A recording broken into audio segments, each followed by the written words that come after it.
Today on Misty and Ike. We're going to talk about Dolly Parton. Dude. Yeah. She got me in trouble once.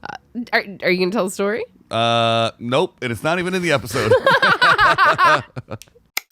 I'm Misty. And I'm Ike. For the next 15 minutes, We're going to debate pop culture. my background's in music. My background's in film. I know the topics beforehand. And I don't. We check the internet for the facts. And ruin it with opinions. From pop rocks in your lunchbox. To Happy Meal toys and swatch clocks. Man, it feels like we're working 9 to 5 in here, doesn't it? I see what you did there. Yeah. Which is quite possibly, first of all, one of the greatest songs ever and one of the greatest movies ever. Totally. Like, so good. Lily Tomlin, Dolly Parton, and Jane Fonda. Yeah. Ridiculous. Dude. So ridiculous. We need a name for the studio, like Dolly World. Have you ever been to Dolly World? Is it called Dolly World? Yeah. No. I went there once. But I heard It's in there's a Gatlinburg, train. Tennessee. Yeah. I want It's to. super cool. We should totally go there. We should We do a should. remote episode. From Dolly World. Misty and Reporting Ike. to you live from Dolly World. It's Misty and Ike. I'm turning the slaps on. When Meow. all right, when you were a kid, how hot did you think Dolly Parton was? Well, you see here, Dolly may have been the gateway drug to Pamela Anderson. Oh, I could totally see that. Yeah. 100%. She may have, Yeah. in the early childhood, established a pattern here. Because she also, like, as a kid, she would have had, the very large breast and the very blonde hair. But she also had a certain momnishness. It's a word. Look it up. Momishness to her. Momnishism. I don't know. You know what I mean. I do. But then as you get a little older, you don't want that momness to her. So that's when you turn on to Pamela because Perhaps, but I've never been a fan. you might want her to spank you, but that's different. Let's keep it classy, San Diego. Well, Not that anybody needs to know this about me, but if you put those two women side by side and you said, what is an attribute of them that is similar? That's not, I'm not that guy. There's this guy and a that guy. I'm not that guy. You're not a boob guy. I'm not a boob guy. You're an ass guy. Maybe. I'm not going to reveal that on the show. Why? It might open up your You have prospects. to tune into my other show to find that out. Whoa. Yeah. I love buttons. Let's get into some Dolly Facts. Okay. When I was reading this, I thought this was super funny. Her mom and dad, when her mom had her, instead of paying, the way normal people do at a hospital with money or insurance, Yep. they paid for her with a sack of oatmeal. Wow. She talks about it often, how they grew up very, very poor. And she's the fourth of 12 children. Wow. And they grew up in a 1-bedroom cabin with no electricity and no indoor plumbing. So that's 12 plus 2 parents. That's 14. I was like, what? That's math teen people. Woo! Wow. It's early this morning, guys. Episode 127, by the way. Yeah. Her dad didn't have any money to pay the doctor, so he gave him a bag of oatmeal. Well, Dolly is worth 1 bag of oatmeal. Well, oh, how times are a-changin'. Guess how much she's worth now? Tell me. And I'm not sure when this article was written, but she has a net worth of $600 million. Right on. She does so many good things with it. That's the best bag of oatmeal anybody ever traded Best for. bag of oatmeal That's ever. a $600 million bag of oatmeal. Yeah. Wow. But that oatmeal, each flake is a bar of gold. It's probably $1 million per flake if there's 600 flakes of oats in there. Yeah. She's done amazing things with her money. You know how many number one hits she has? 27. I think you knew it was 25. I didn't actually. Are you serious? Yes. I think you knew it was 25 and then you wanted to sound like you're wrong because you have it in front of you. Okay, I don't. Initially, what I was going to say first was 12. That's the first number that popped in my head. And I was like, no, she's got to have had more than It that. couldn't have been 12 kids and 12 hits. That'd be weird. Maybe that's why 12 popped in my head. Because I Maybe. just read 12 kids. Do you know how many records she sold? I don't have any idea. 130 million records internationally. I'm going to tell you something really cool that actually spurs my brain. Okay. So we very often just think, when we think country music, we think United States, because there's just not really in your head, when you think of other countries, you're like, they don't probably listen to country music. Right. Like Europe. You're not just like, but there are people rocking out in Paris to country music. No, they're not. I mean, somebody has to be. Right. Ironically hip. Right. Yes. So, one of the first times that I went to Australia, we went to the venue to do a walkthrough the night before, and there was an American bus there. And I was like, what? Because in Australia, when you go do a tour, there are no buses. You fly because Australia is a giant landmass. And to get from one like province, state area to another, it would be like days of driving. That so you sounds fly. awesome, though. A bus tour of Australia would be rad. No, it would not. No, dude. Oh, okay. You've clearly never been stuck on a tour bus for longer than 12 hours Nope. with 12 other people. It's miserable. We call them submarine rides. It's the fucking worst. Dolly loves her bus so much. She bought her bus and has it put on a boat because she's hugely popular all over the world. She ships her boat. She ships her bus by boat to Australia when she goes to tour there so that she can ride on her bus because that's her rolling home. She wants to have it everywhere she goes. Wow. And then she'll fly and then get on the bus? Or she'll ride on the ship with it? No, she will fly to Australia. Yeah. But can you imagine putting your bus on a boat and then you don't need to get a room on the boat? You can stay on your bus. That is something that James Taylor 100% would do if he could. Wow. He loves his bus so very much. Yeah. He would live in it if he could. That sounds like something Ben from Breaking Benjamin would do, too. He doesn't like to fly. There's a lot of people who don't like to fly, but those two, it's not based on their not liking to fly. It's based on their love of their bus. So does James own his bus, too? James? He does not, but I will tell you, I sat down with him once and had a conversation where he showed me, basically he was drawing blueprints, a design of his own bus. He wanted to design his own bus. Yeah. The way that he wanted it, which is super cool because everybody has different things they want and they're very standard. And they'll build it out for him because it's worth it to the bus company to have one for him rented out that long, right? No, I think at that point it would be his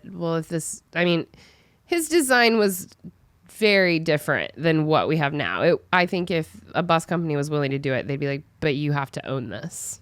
This is yours now. Yeah. So Dolly Parton loves her bus so much and she's so popular. She spends, when she goes to Australia, it's not just for like a week. Right. To go do like 5 shows. She's there for a significant amount of time that it's worth it to put her bus on a ship and send it to Australia. Wow. Well, I'll tell you this. She probably doesn't ride on the boat because here's an interesting fact about Dolly World. She's never ridden any of the rides. She doesn't like them? She hasn't ridden a single ride because... She doesn't like roller coasters? I have a tendency to get motion sickness. Also, I'm a little bit chicken. And with all my hair, I got so much to lose, like my wig or my shoes. I don't like to get messed up. I'm going to have some handsome man mess it up. I don't want some ride doing it.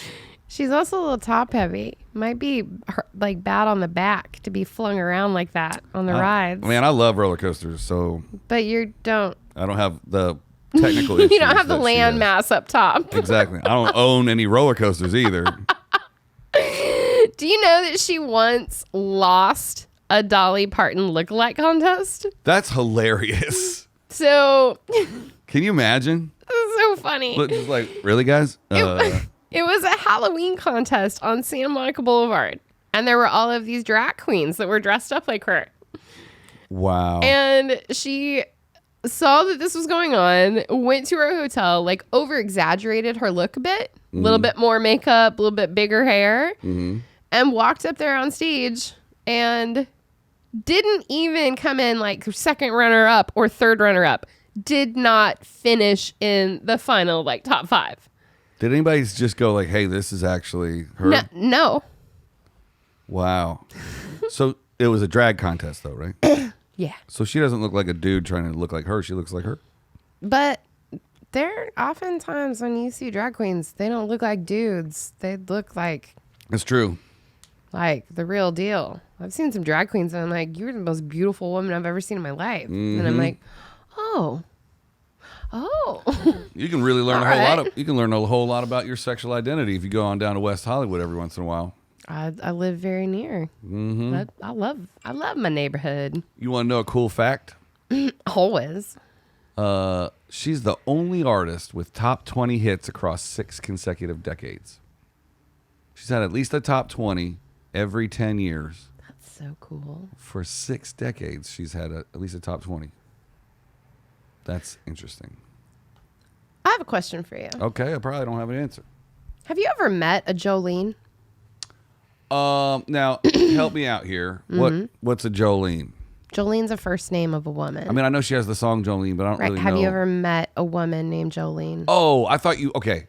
I'm pretty sure I've met someone named Jolene. I thought you met... I want you to say no.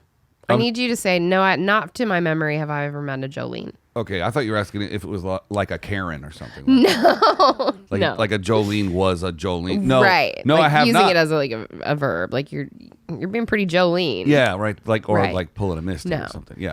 No, I have not met a Jolene. I read a meme the other day and I laughed for a good solid 5 minutes. It was like 99% of the world can say that they honestly have never met a Jolene in their life. Basically, Dolly Parton wrote a song about her and the Jolenes all ran into hiding.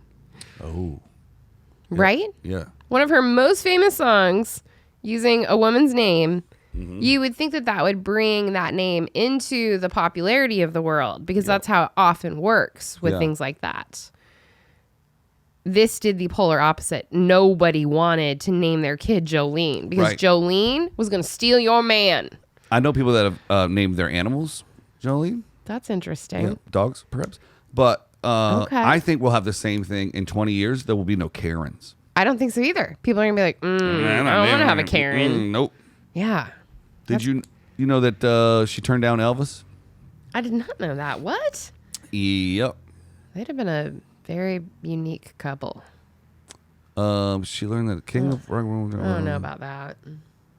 She apparently Elvis wanted to cover something, and I'll just read the whole thing because I'm trying to just pull a piece out of it. If Elvis came knocking at your door and wanted to work with you, there's a pretty good chance you'd jump at the opportunity. I was so excited, I told everybody. Elvis is singing "I Will Always Love You." Parton previously told Oprah.com when she learned of the King of Rock and Roll wanted to cover her 1968 hit. But on the day of Elvis's scheduled recording, his then manager, Colonel Tom, called her and said that they would not record the song if they didn't get half of the publishing rights. Yeah, weird. Oh, I thought, oh no, that's already been a hit, and that's what I'm leaving for my family. It had nothing to do with Elvis because hopefully he was disappointed too, she said, but I just wouldn't let him have the publishing. I love that. Good. He didn't write it. That's He right. didn't need it. And it's not like he didn't have enough hits that he was making publishing money off of on his own. That song is probably one of Why the are you most... trying to steal Dolly's money, Elvis? We should have talked about that on most popular cover songs. I think should have. I think that's probably been one of the most covered songs of all time. I don't know that it's been the most covered by the biggest amount of people, but I think it's the most popular covers. It's resulted in the most popular covers. Whitney Houston sure did a number on it. Well, that's what I mean. It brought that song back into the cultural world again. Did you know she wrote "I Will Always Love You" and Jolene in the same sitting? Shut up. Can you imagine pulling all that greatness out of your brain at one time? It's like I try every time we come in here and sit down in these chairs. It's like recording 5 episodes of Misty and Ike all at one time. Oh my God. Actually, it's probably that's a little. what we do. Yeah, it's a little more difficult than that, I guess. She's been married for over 50 years. To who? Carl Dean. Carl Dean Parton. Carl Dean Parton's her husband since 1966. Good for her. I assume I didn't know that. That's 40, so almost 60 years now. I just assumed she would have been like a lot of other people in the limelight and have gone through husband after husband, but Nope. just one and done. 66 years. Man, what a lucky guy. Wonder what he does. You know what? I Oh, yeah, think hold Carl sits at home on the ranch and tends to the animals and basically make sure that everything is perfect for Her Royal Highness Dolly Parton. I'd be out on them rides all the time. That's the one place you wouldn't find me. Oh my gosh! On the article, it talks about her bus. Oh, really? With as much as she travels on tour, it's quite surprising that Dolly doesn't sleep in hotels. It's not that she doesn't like them. She finds it more convenient to sleep on her bus. She hates packing and unpacking all of her clothes and makes the tour bus her home when she's on the road. We just pull right up to the stage door, pull on up, do the show, get back on, and I go to bed and roll to the next show. She doesn't even use hotels. That's why. That's so interesting. I love it. I love that she loves her bus that much. Makes me happy. I bet her bus driver is the happiest man in the world. Might be. Yep. You know, her first crush was Johnny Cash. I mean, I feel like there were a lot of women out there. Her quote is, "He had this tick when he moved his shoulder, and it was still sexy. It still got to me." A funny little fact for you. This last week, you have you've not been here, but I've been in here doing some stuff. Here in this room next to us, there is a portrait of Johnny Cash. That's right. It is painted by someone. When you're in here by yourself, and all the lights ain't on, right? Yeah. And you open that door, and the first fucking thing that you see is that terrifying painting of Johnny Cash's like scary eyes staring at you. Boo. That shit needs to move. Yeah. Just so, take note. Oh, we'll send it back to Jeremy's house. No, it can stay here. It just needs to not be the first thing I see when I open the door by myself. We'll fix it right. In fact, right after we cut. But we're almost out of time, and I want to drop this nugget.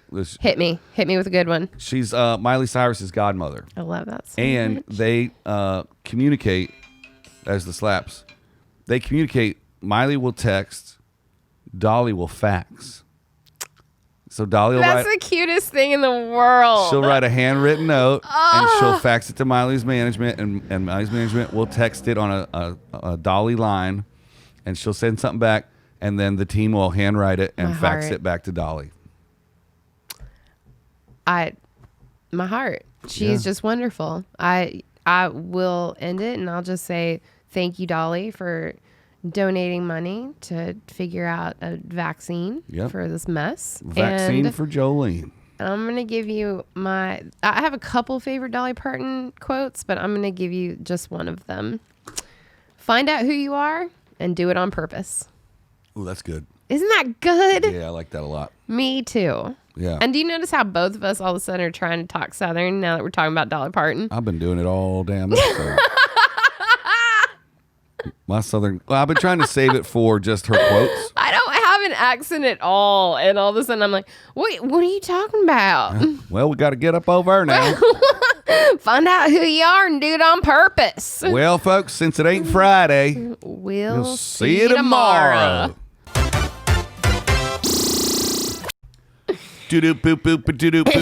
Breaking news today on Misty and Ike. We're going to talk about Dolly Parton. Oh, sick. Yeah. Dude. Very excited. She's my favorite. She's the queen of everything. Dolly World. Stick around to the end. We drop a big bomb reveal. We don't, but stick around to the end. I'm like, Shall we do it? were we not doing it? Well, I mean, now we're doing it. We just did it. Should we stop doing it? I don't know. We're new to the intro game, folks. I don't know when we're doing it and when we're not doing it. Okay, you want to do it? Okay.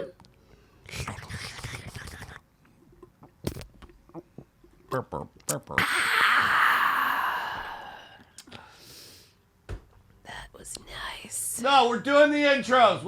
Come on, give me a minute. Hey, this time, right now on Misty and Ike. I don't. Dolly Parton. I don't know what else to say. I felt like in the 40-Year-Old Virgin when he's getting his chest waxed and he goes, Kelly Clarkson, Dolly Parton. So good. Steve Carell. Oh, All right, let's do it. Okay. Ready? Okay.